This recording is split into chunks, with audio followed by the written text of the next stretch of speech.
Et j'ai été avisée qu'après la période des questions et réponses orales, il pourrait y avoir un vote requérant l'approbation des 2/3 des membres de l'Assemblée. Et nous en sommes maintenant rendus à la période de questions et de réponses orales. Et je cède la parole en question principale au chef de l'opposition officielle. Madame la Présidente, la CAQ est dans sa 7e année et on voit les cas de gaspillage qui s'accumulent semaine après semaine. Le scandale SACLIC, le scandale caquiste-SACLIC, ça, c'est un gaspillage de 500 millions de dollars. Aujourd'hui, le contrat aura coûté plus de 1,1 milliard de dollars et la facture continue d'augmenter. Le 20 février dernier, lors du dépôt de la vérificatrice générale, nous avons appris que de fausses informations avaient été transmises par la SAC aux parlementaires. Le ministre de la Sécurité publique, ce jour-là, disait ici en cette Chambre, on s'en rappelle tous, je le cite, « On devrait parler d'une seule voix. J'ai été trompé, vous avez été trompé. On ira au fond des choses pour comprendre ce qui s'est passé. » Fin de la citation. Hier, Madame la Présidente, volte-face, la CAQ a voté contre notre motion. La CAQ empêche les parlementaires d'aller au fond des choses, comme le souhaitait le 20 février dernier, à peine 7 semaines, le ministre de la Sécurité publique, qui, lui, avait été ministre des Transports de 2018 à 2022. On a été trompé, on va aller au fond des choses, et hier, il vote contre notre motion.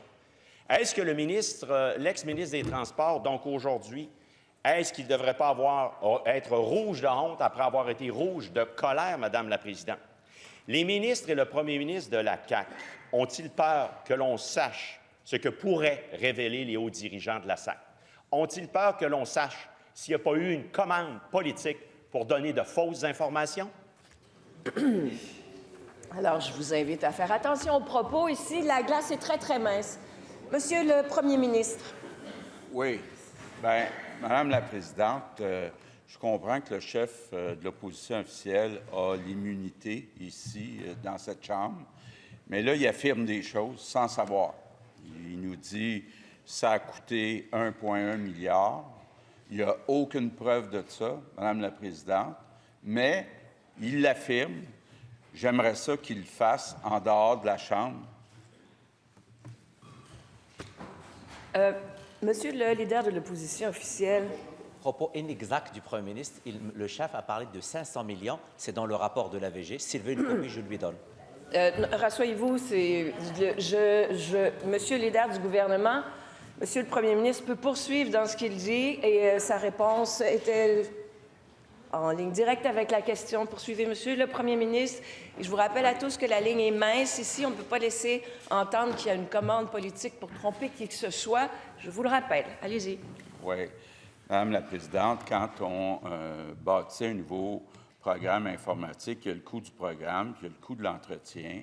Là, le chef de l'opposition officielle dit des choses sans avoir aucune preuve de ce qu'il dit, c'est-à-dire un dépassement de 500 millions sur le programme. Maintenant, Madame la Présidente, c'est le même chef de l'opposition officielle qui a demandé une commission d'enquête publique qu'on a accepté. On n'a pas fait comme les libéraux dans le temps de la commission Charbonneau, puis traîné pendant des semaines et des mois. Rapidement, on a accepté une commission d'enquête publique.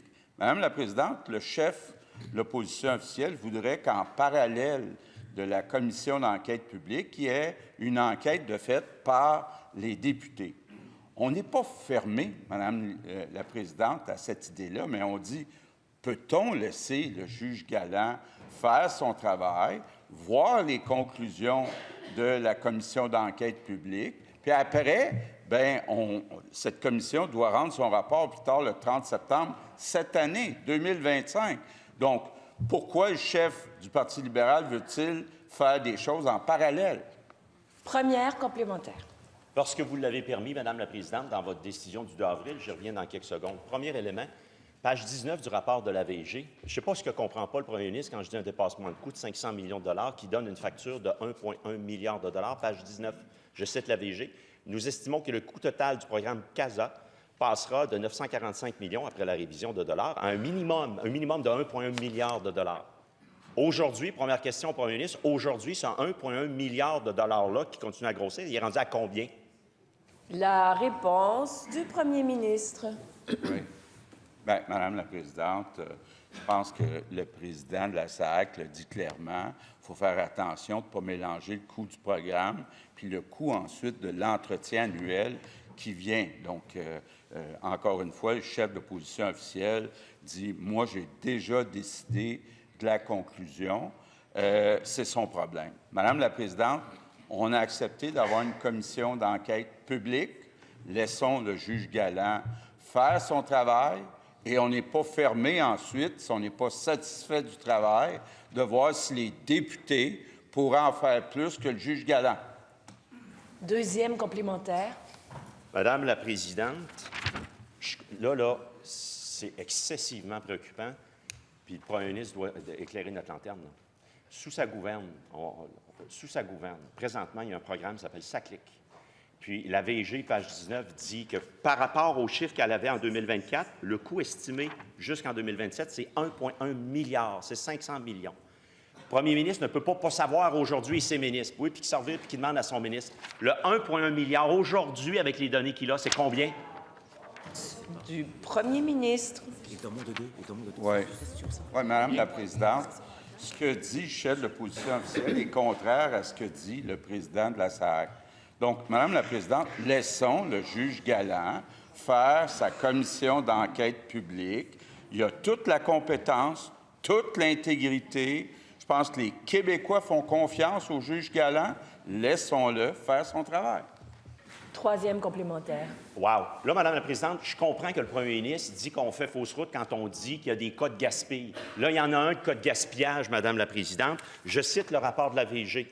En décembre 2024, certains coûts prévisibles en 2027 n'avaient toujours pas été estimés par la direction du programme, ce qui entraînera possiblement des dépenses supplémentaires importantes. Et elle établissait, elle, basée sur les données de 2024, 1,1 milliard dépassement de coûts.